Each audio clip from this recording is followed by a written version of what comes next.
everyone. This is lecture 5 of the subject analog circuits, and in this class we are going to learn about common emitter amplifier. So, in this particular class I am going to discuss the different configurations of BJT, then common emitter amplifier without emitter resistance and with emitter resistance. So, there are different configurations of BJT. There are 3 configurations. One is common emitter, common base and common collector. Firstly, I am going to give you a small introduction of these configurations, then we will start with the common emitter amplifier. So, in common emitter amplifier, since we know that BJT, it is having 3 terminal, one is base, collector and emitter. In common emitter, your emitter is common. We apply the input at the base terminal and we take the output from the collector terminal. This common emitter amplifier, it is basically used for amplification purpose. If we want to design any audio amplifier, we select this common emitter amplifier, fine, common emitter configuration, that we will see that why we select this common emitter configuration. In common base configuration, in common base amplifier, the base terminal is common. We apply the input at the emitter terminal and we take the output from the collector terminal.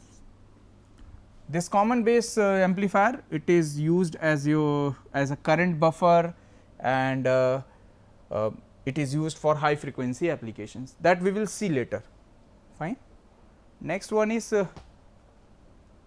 common collector amplifier, that is also called emitter follower circuit. I will discuss these things in the next class.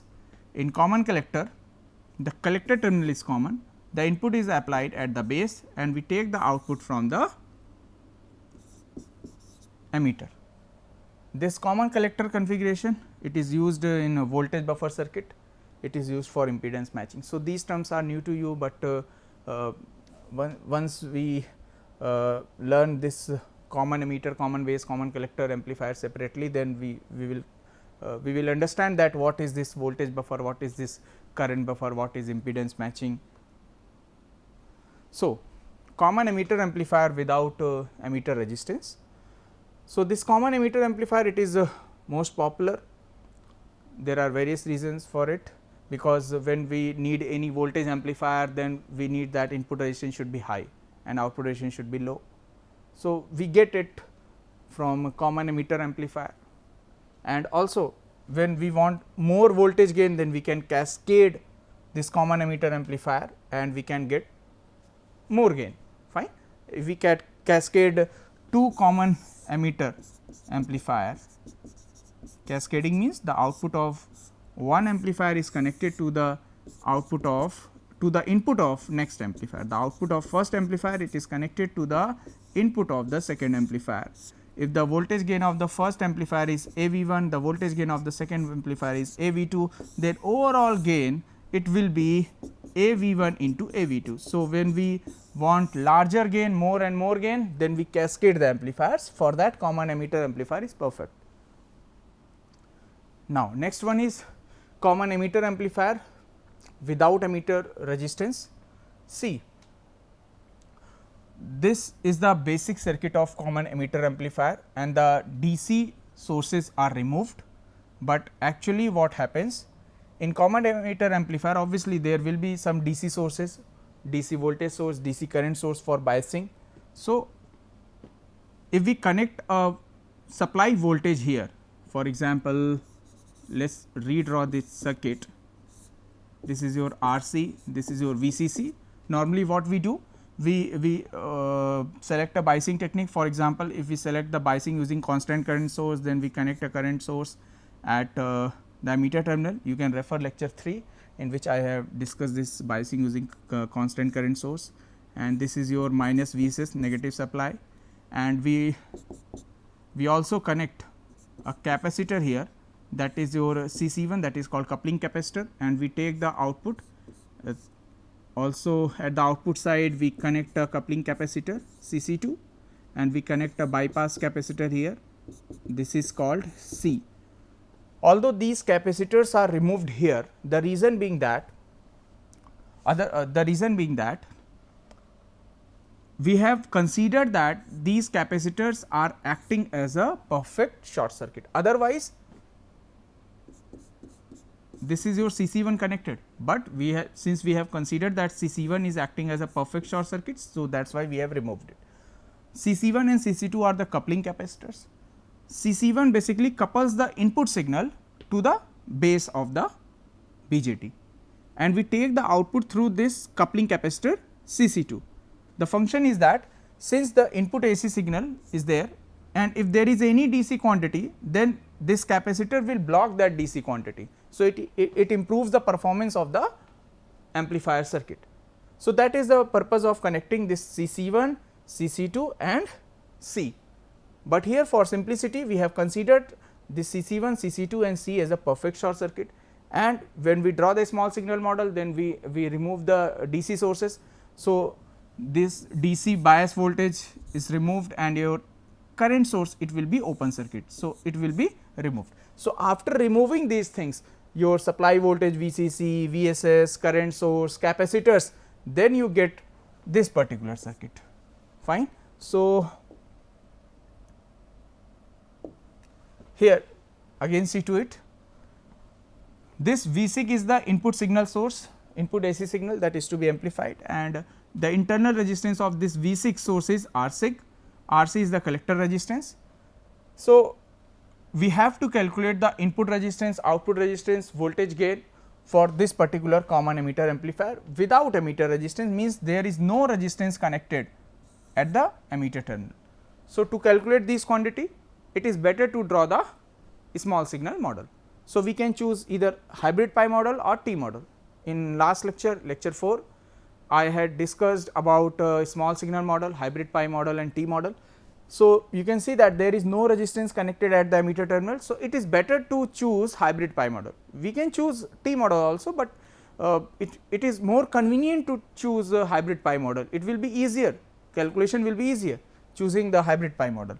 So, you can see that VSIG and RSIG is there, RSIG is the internal resistance of VSIG, R pi is the resistance seen at the base terminal, and this is GMV pi, this is your voltage dependent current source, this is your collector current IC, and R naught is the output resistance, RC is the collector resistance. So, this R naught sometimes we consider it, sometimes we remove this R naught, fine. In discrete circuits, as far as discrete circuits are concerned, we can neglect this R naught. If we are considering this R naught, it means that we are considering the early effect,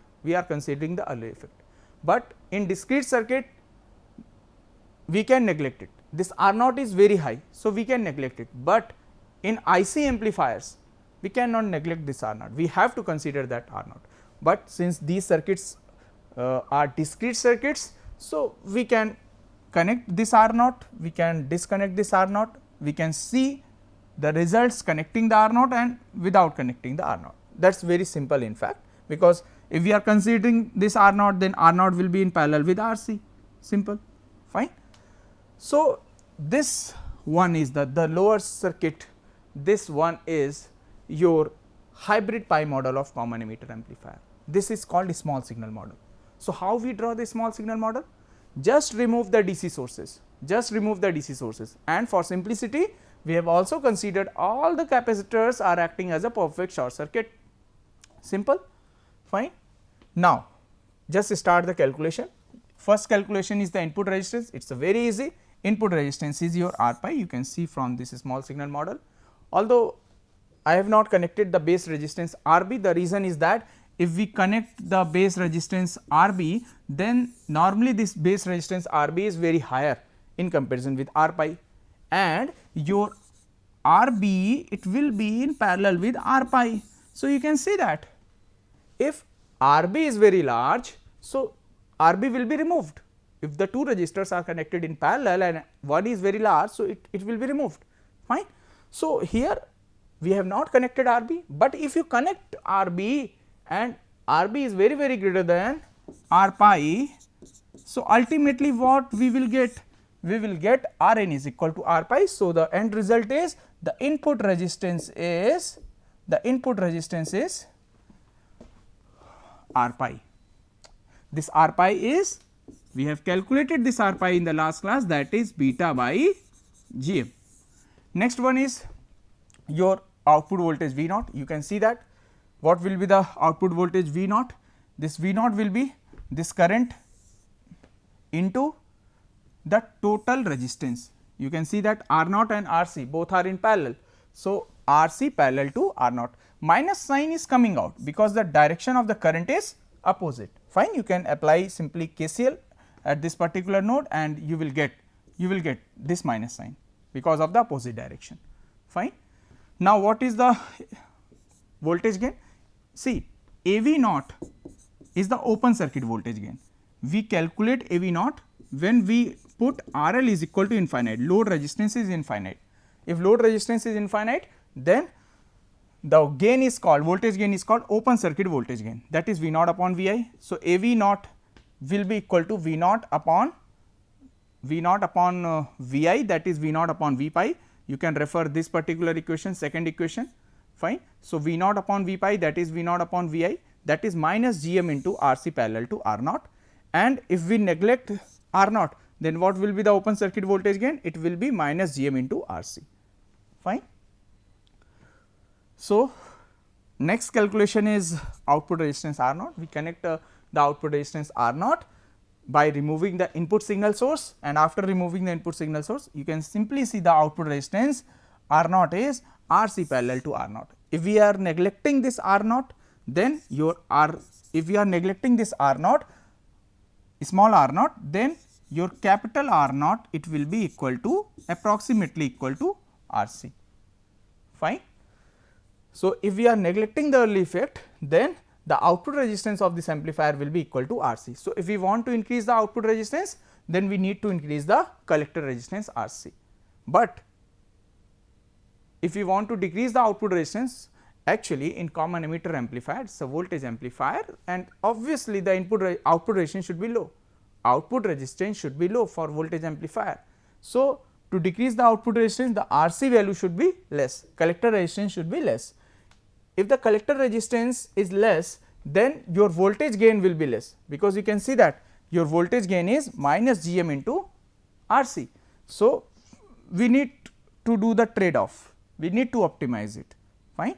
For any common emitter amplifier, voltage amplifier, for any voltage amplifier, the input resistance should be high and output resistance should be low, that is desirable, and voltage gain should be high, of course, fine. So, there is a trade off, because to decrease the R naught value, we need to decrease the Rc value. If Rc is reduced, then your voltage gain will also get reduced. So, we need to optimize these things. So, as I have already discussed, for discrete circuits, we can neglect R naught, small r naught. Do not be confused with capital R naught and small r naught. Small r naught is the output resistance of the amplifier, small r naught is basically the output resistance of the BJT when we consider the early effect, and capital R naught is the output resistance of the amplifier, and if we neglect this small r naught, then capital R naught is equal to Rc. Now, we can calculate the overall voltage gain. Now, see what is the difference between voltage gain AV and the overall voltage gain GV. Voltage gain AV is basically your V naught upon Vi, and GV is basically V naught upon Vsig, fine. Now, come to the circuit.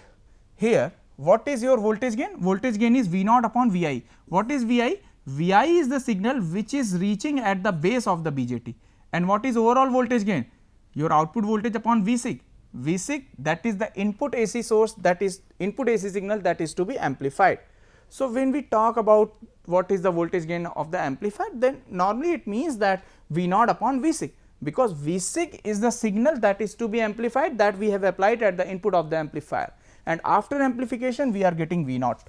So, what will be the voltage gain? Actually, what will be the voltage gain of that amplifier? It will be V naught upon Vsig. So, we can calculate it.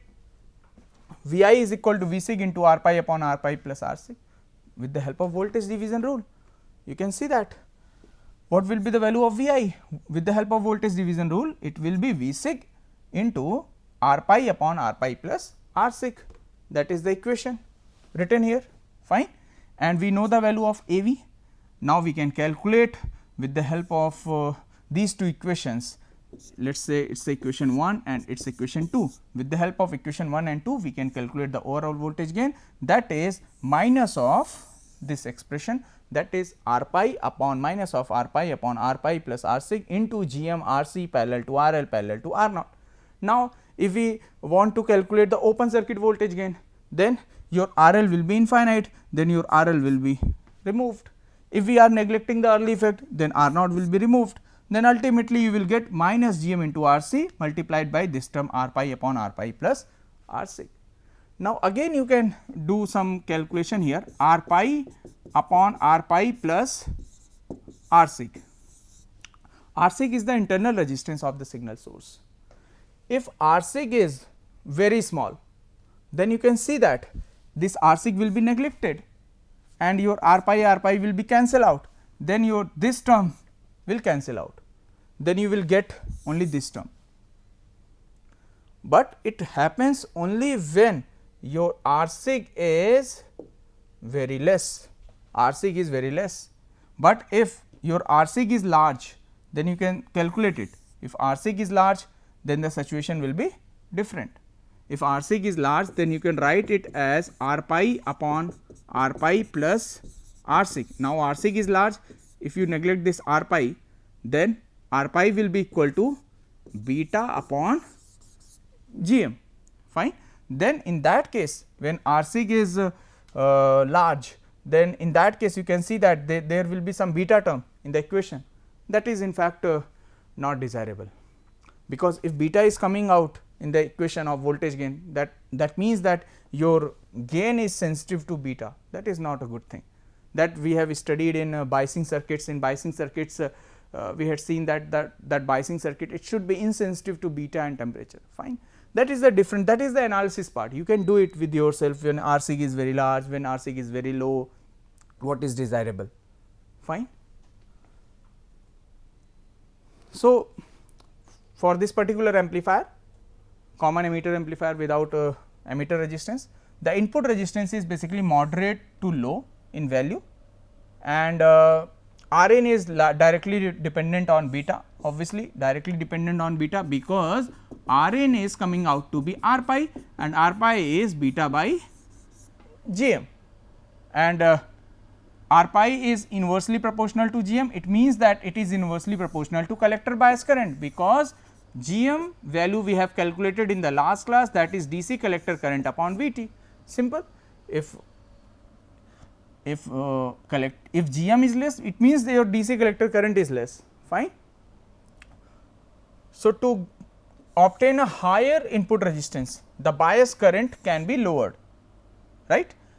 If you want to increase the input resistance, then your Gm should be less. If Gm is less, it means to decrease the Gm, we have to decrease the value of the collector current, DC collector current, fine. But if we decrease the DC collector current, then what will happen? The issue is the gain, because the gain is directly proportional to Gm. If we are reducing the Gm, then the gain will be reduced, fine. And the output resistance of this common emitter amplifier is moderate to high in value, and as I have already explained that R naught is coming out to approximately equal to RC. What we want for any voltage amplifier, R naught should be less. If R naught is less, it means we need to make RC less. If RC is less, if the collector resistance is less, then your voltage gain AV will be less. So, there is a trade off, fine. We need to optimize these parameters. Next one is the open circuit voltage gain AV naught can be high, obviously. That is the advantage of this common emitter amplifier, we get higher gain, and the limitation of this common emitter amplifier is the bandwidth is limited, because there is a Miller effect. So, this thing I will discuss when I will discuss the low and high frequency response of common emitter amplifier. There we will see that there is a Miller effect coming in C amplifier, that is why the bandwidth is reduced, fine. So, it is the part of unit 2 of the analog circuits. So, this is just the summary. Next one is common emitter amplifier with emitter resistance. Now, there is a resistance connected at the emitter terminal. Now, this emitter resistance, the function of this emitter resistance is it provides negative feedback, fine, and the circuit is same. I have already explained this circuit, just the difference is there is a resistance at the emitter terminal. Now, you can draw the small signal model. Now, we have two options, hybrid pi model and T model. So, for this particular circuit, which model will be preferred? Since there is a resistance at the emitter terminal, so the T model will be preferred. So, we will draw T model. We can draw hybrid pi model also, but by drawing the T model, the calculation will be easier. So, in T model, we include this emitter resistance Re, that is small re, and this alpha IE. You can refer lecture 4. You can refer lecture 4 in which I had discussed this small signal model, T model and hybrid pi model, fine. Now, what is the input resistance? Input voltage upon input current, and what is the relation between IB and IE? Base current and emitter current, base current equal to emitter current upon beta plus 1. What is the emitter current IE? You can see that this current will be equal to input voltage Vi upon the total resistance. Both the resistance are in series. So, Re plus Re. What is the difference between small re and capital Re? Small re is the internal resistance at the emitter terminal, and capital Re is the external resistor which we have connected externally to provide the negative feedback for biasing purpose to stabilize the collector current. This capital R is the external resistance, small r is the internal resistance. So, just by arranging these terms, we get input resistance is equal to beta plus 1 times Re plus Re, internal resistance plus external resistance, that is the value of the input resistance. Now, we can compare, if we are including the capital Re, then by which quantity the input resistance is increased. You can see that this is the value in the numerator, the input resistance with Re, denominator is input resistance without Re. So, what we are getting 1 plus capital Re upon small re, and what is small re? We have calculated in the last class. Small re is alpha by Gm, fine. Alpha is approximately 1, less than 1, 0.99, 0.98, we can write it 1 by Gm. So, small re is 1 by Gm. So, it will be 1 plus Gm Re. So, the point is that when we include this emitter resistance Re, then the input resistance of the amplifier, it is increased by the factor 1 plus Gm Re. That is the advantage. That is a good thing, because for any voltage amplifier the input resistance should be high, and if by including capital Re, if the input resistance is increasing, that is a good thing, and it is increasing by the factor 1 plus Gm Re. Similarly, we can calculate the voltage gain like we have calculated in the last case, that is a C amplifier without emitter resistance, just refer that, and you will get minus alpha I into RC, and from here you can calculate AV naught. AV naught is the open circuit voltage gain. Open circuit voltage gain, it is the gain when we consider load resistance RL is equal to infinite. If RL equal to infinite, then your gain is AV naught, fine, and after calculation we get this one, and here again we are writing Re approximately equal to Gm, just put it, Re is equal to approximately 1 by Gm, because alpha we have considered approximately 1, fine. So, we are getting AV naught is equal to minus of Gm Rc upon 1 plus Gm Re. So, that is the drawback. So, when we are connecting a resistance at the emitter terminal, then your gain is reduced by the factor 1 plus Gm Re. That is the problem, that is the issue, fine, because without emitter resistance we are getting the voltage gain of minus Gm into Rc, but by connecting the emitter resistance we are getting the voltage gain minus Gm into Rc upon 1 plus Gm into Re. So, by connecting an external emitter resistance, the voltage gain is reduced by the factor 1 plus Gm Re. That is the problem. And the output resistance, it is again Rc if we are neglecting small r naught, if we are neglecting small r naught. So, like we have already done the overall voltage gain calculation in the last case. So, similarly you can do it The case is very similar, just we have connected an additional resistor at the emitter terminal, fine. So, the conclusion is that what is the effect of addition of Re at the emitter terminal, of course. So, the input resistance, it is increased by the factor 1 plus Gm Re, it is a good thing, it is a good thing, but your voltage gain is reduced by the factor, that is the bad thing, that we do not want, we want more gain. And with the help, by using this capital Re at the emitter terminal, the gain is reducing, that is the issue. And the overall voltage gain, it is less dependent on the value of beta, that is a good thing, because you can see that in the overall voltage gain expression, in the numerator there is beta, in the denominator there is beta plus 1, and beta is very high, beta is very high. So, beta and beta plus 1 approximately it cancels out the effect of each other. So, we say that the overall voltage gain, it is less dependent on beta, but in the earlier case, the common emitter amplifier without emitter resistance, we have seen that these things are happening when your signal resistance is low or high, whatever, fine, that is depending upon the internal resistance of the signal source, but here that is not the issue, it is not depending upon R sig. In the previous case, it is depending upon R sig, but here it is not depending, it is a good thing. If your gain is independent of beta, that is a good thing. If your beta changes slightly, then your voltage gain is not changing, that is a good thing. If there is a variation, that is a bad thing, fine. So, this is about common emitter amplifier without emitter resistance and with emitter resistance. So, with emitter resistance, what is the advantage?